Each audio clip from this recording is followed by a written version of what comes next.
शांताकारं भुजगशयनं पद्मनाभं सुरेशं विश्वाधारं गगनसदृशं मेघवर्णं शुभांगं लक्ष्मीकान्तं कमलनयनं योगिविद्यानगम्यं वन्दे विष्णु भवभयहरं सर्वलोकैकनाथं।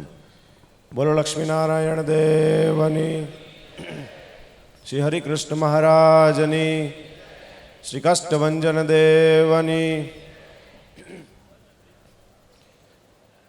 सर्वावतारी इष्टदेव भगवान श्री स्वामीनारायण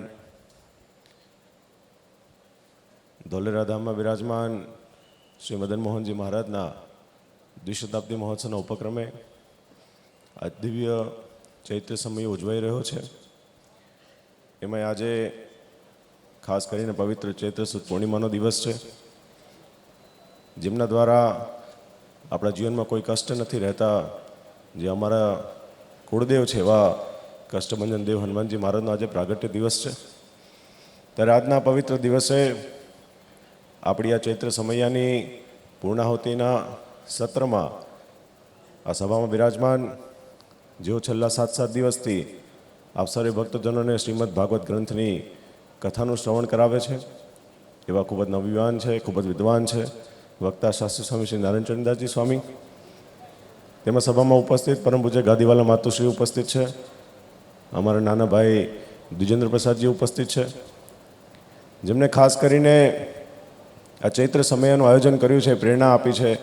એવા સત્સંગ મહાસભાના પ્રમુખ નૌતમ પ્રકાશદાસજી સ્વામી ઉપસ્થિત છે।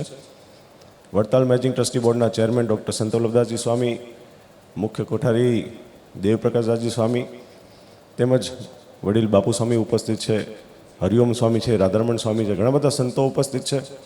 ત્યારે ઉપસ્થિત સર્વે આદરણીય બ્રહ્મનિષ્ઠ સંતો તેમજ હમણાં જેમના મુખેથી આપણે ખૂબ જ દિવ્ય श्री सूक्तमનું પાઠનું શ્રવણ કર્યું એવા દક્ષિણથી પધારેલા સર્વે ભૂદેવો ઉપસ્થિત છે। સર્વે યજમાનશ્રીઓ અને સર્વે વાલા હરિભક્તોને મારા ભાવથી જય સ્વામિનારાયણ। આજે આપણે બધાએ આ વડતાલની દિવ્ય ભૂમિમાં ઉપસ્થિત છીએ કે જેને આપણા મૂળ સ્વામિનારાયણ સંપ્રદાયનું સર્વોચ્ચ તીર્થધામ કહેવાય છે।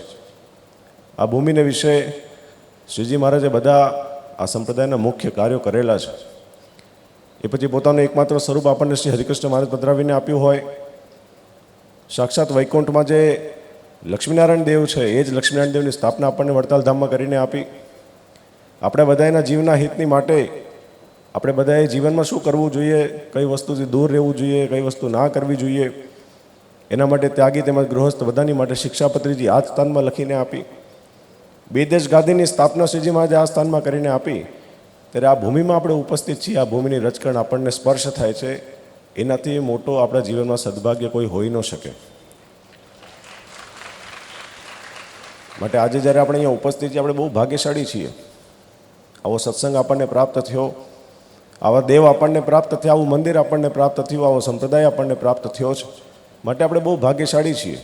હવે તો આપણે ખાલી જેમ શ્રીજી મહારાજે કીધું છે વારે વારે કે ભગવાનનો અડગ નિશ્ચય આપણે રાખવાનો છે, બીજું કોઈ અપેક્ષા આપણને રાખવાની નથી। આજનો દિવસ એ ચૈત્ર સુદ પૂર્ણિમાનો દિવસ છે। આજનું જે એક દિવ્ય વચનામૃત છે, ગઢડા પ્રથમ પ્રકરણનું 70મું વચનામૃત છે। એમાં ગામ જસકાના જીવાભાઈએ નિત્યાનંદ સ્વામીને પ્રશ્ન પૂછ્યો કે ભગવાનનો અડગ નિશ્ચય કેવી રીતના થાય। ત્યારે નિત્યાનંદ સ્વામી એમની રીતના પ્રશ્નનો ઉત્તર કર્યો કે જ્યારે આપણે સંતની સાથે અતિશય સમાગમ કરીએ ત્યારે સંતની વાણીના દ્વારા આપણને ભગવાનનો અડગ નિશ્ચય થાય છે। અને જ્યારે આપણે કોઈ કુસંગની સાથે સમાગમ કરીએ તો એ નિશ્ચય આપણા અંદર અડગ નથી રહેતો, એ કમજોર થઈ જાય છે, નાજુક રહે છે, પણ અડગ નિશ્ચય નથી થતો। ત્યારે શ્રીજી મહારાજે કીધું કે લો આનો ઉત્તર અમે કહીએ છીએ। શ્રીજી મહારાજે કીધું કે આપણે ભગવાનનો નિશ્ચય કરવો તો આપણા પોતાના કલ્યાણને અર્થે જ કરવો। કોઈ દિવસ આપણે એવું ના વિચારવું કે અમે અત્યારે ધની નથી તો અમે ભગવાનની સત્સંગ કરશું, ભગવાનની સેવા પૂજા કરશું તો અમે ધની બનીશું। અમારે કોઈ સંતાન નથી તો અમે સત્સંગ કરશું તો અમને સંતાનની પ્રાપ્તિ થશે। અમારું રાજઘરાણું બધું જતું રહ્યું છે, તમે સત્સંગ કરશો અમને પ્રાપ્ત થશે। એવું વિચારીને આપણે સત્સંગ ના કરવો। સત્સંગ ફક્ત આપણે આપણા જીવના કલ્યાણને માટે કરવો। આ શ્રીજી મહારાજે આજના દિવસે વસ્ત્રામૃત કીધેલું છે। ત્યારે આપણે પણ આ સત્સંગનો આપણને સત્સંગ પ્રાપ્ત થયો છે, ત્યારે આપણે પણ આવા જ પ્રયત્ન કરવા કે કેવી રીતના આપણું જીવનું કલ્યાણ થાય. આમ તો આપણે મૂળ સંપ્રદાયના ભક્તો છીએ. શ્રીજી મહારાજે જે આપણને વચનો આપેલા છે, જે આજ્ઞાઓ કરેલી છે, એ 100% આપણે પાડીએ છીએ. માટે આપણે તો સહેજે સહેજે કલ્યાણના અધિકારી છીએ. બસ આપણે ખાલી ભગવાનની જે આજ્ઞાઓ છે આપણે પાડવાની જરૂર છે. આજે બહુ આનંદ થાય છે. એમાં વિશેષ કરીને આ ચૈત્ર સમય આપણે દર વર્ષે ઉજવતા હોઈએ છીએ, પણ આ વર્ષે વિશેષ કરીને અહીંયા આપણે મોટા પાયે ઉજવ્યો છે. એમાં ખાસ કરીને જેમને એવી અંદરથી એવી ઈચ્છા હતી, એવા સદગુરુ નરોત્તમ પ્રકાશદાસજી સ્વામીના દ્વારા આજે આ ખૂબ જ સુંદર ચૈત્ર સમયનું આયોજન કરવામાં આવેલું છે.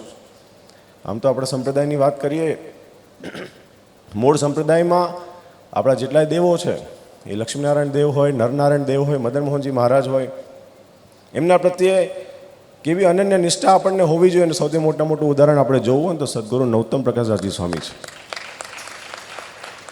એમને સહજાનંદ સ્વામીના વચનમાં સહજાનંદ સ્વામીએ જે આપણને આજ્ઞાઓ આપેલી છે, એમને જે દેવની સ્થાપનાઓ કરીને આપી છે, એમનામાં જે અનન્ય નિષ્ઠા છે બહુ દિવ્ય છે, અજોડ છે.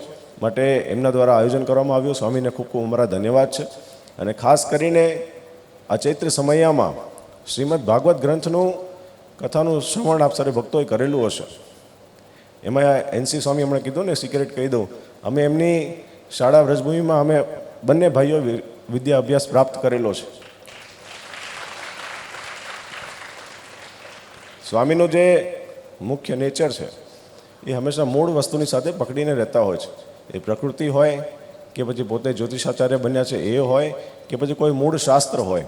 આપ સર્વે ભક્તો એમના મુખેથી કથાનું શ્રવણ કર્યું હશે તો જે પ્રમાણે ભાગવતમાં નિયમની સાથે ચરિત્રો આવતા હોય તે જ પ્રમાણે આપણને એનું શ્રવણ કરાવતા હોય છે.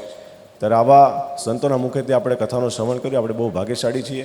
ભગવાન શ્રી કૃષ્ણએ ભાગવતમાં કીધેલું છે કે જે ભક્તો ભગવાનની કથા વાર્તાનું શ્રવણ ખૂબ જ શ્રદ્ધાથી નિષ્ઠાથી કરે છે ને હૃદયમાં રહેલા તમામ પાપ એ ભગવાન પોતે નાશ કરે છે. ત્યારે આપણે છેલ્લા 7 દિવસથી અહીંયા રહીને ભાગવત કથાનું શ્રવણ કરેલું છે. ત્યારે ભગવાનની પણ આપણા ઉપર ઘણી કૃપા રહેલી હશે. અંતમાં વાલા ભક્તો, નિજ મંદિરમાં બિરાજમાન શ્રી લક્ષ્મીનારાયણ દેવ, શ્રી હરિકૃષ્ણ મહારાજના ચરણોમાં પ્રાર્થના કરીએ કે આપણને આ મૂળ સંપ્રદાયની ઓળખાણ થઈ છે, આપણે આ મૂળ સંપ્રદાયની સાથે જીવન પર્યંત વફાદારીથી જોડાયેલા રહીએ. આપણને જે દેવ પ્રાપ્ત થયા છે, શ્રી લક્ષ્મીનારાયણ દેવ હોય, શ્રી મદન મોહનજી મહારાજ હોય, ગોપીનાથજી મહારાજ હોય, રાધારમણ દેવ હોય કે સિદ્ધેશ્વર મહાદેવ હોય કે નરનારાયણ દેવ હોય, આ દેવોની સાથે આપણે હંમેશા જોડાયેલા રહીએ. અને આપણે બધાના ગુરુસ્થાને વિષય બિરાજમાન પરમ પૂજ્ય આચાર્ય મહારાજ આપણને જે કંઈ પણ આજ્ઞા કરે એ પ્રમાણે જો આપણે જીવનમાં વર્તીશું તો અવશ્યપણે ભગવાન આપણા ઉપર બહુ રાજી થશે. બસ આજના દિવસે અમારી એ જ ભગવાનના ચરણોમાં પ્રાર્થના, યજમાન પરિવારની ઉપર ભગવાનની વિશેષ કૃપા વરસતી રહે. આપ સર્વે ભક્તજનોનું ભગવાન ખૂબ જ મંગળ વિસ્તારે એ જ પ્રાર્થના સાથે અમારા ભાવથી જય સ્વામિનારાયણ.